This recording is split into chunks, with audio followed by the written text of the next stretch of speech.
As the first people in this country, when it was way a different environment and a different world, we learned from the wildlife. I've seen people be grateful to the water. Thank you for bringing us its food, the fish. Everything makes us grateful. We don't just take without thinking about it. We don't just eat something without realizing the value of it and what it is doing for us, especially if we're related to it. They're trying to say that our way of life is old and a thing of the past. Then that means that every living thing is old and a thing of the past. That is the disrespect for living. If you can't relate to what you're destroying, then you're doing it thoughtlessly and with no heart, and that's what's happening now.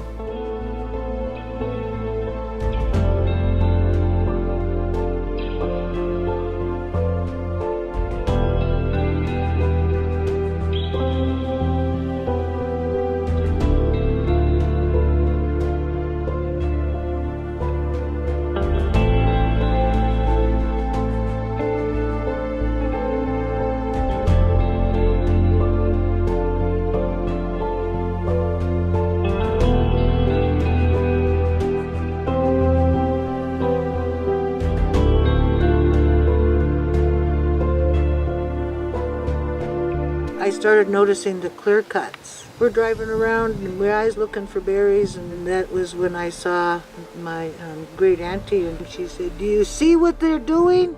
Do you see what they're doing to us?" And she was literally crying. And it made my heart wrench.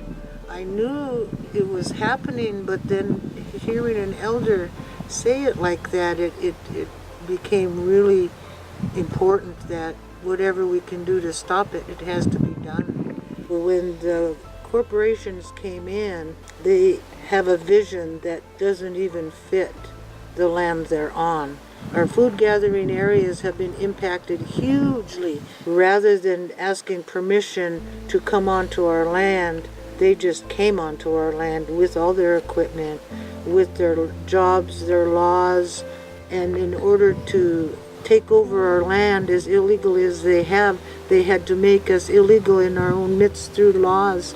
Each of us in our indigenous families throughout the Tongass Forest have our traditional use areas that have been recognized.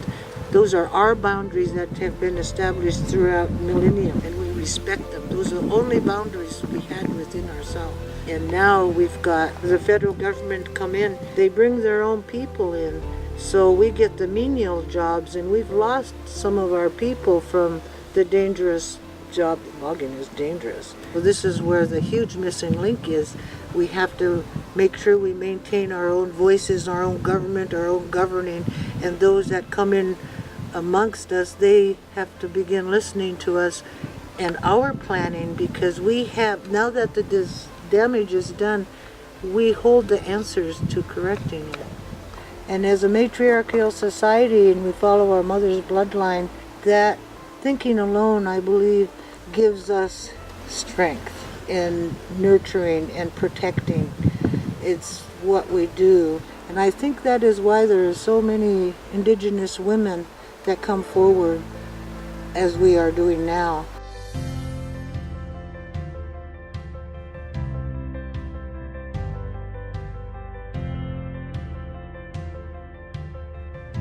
The message that we've got to get out to the world is that the earth is in peril. It's been manipulated, mishandled, and abused by people who don't care. To all the people, all the real people that live everyday lives, that outnumber the politicians and the big corporate big shots, is to hear what we're saying and relate what we're saying to fresh air, to a breath of fresh air.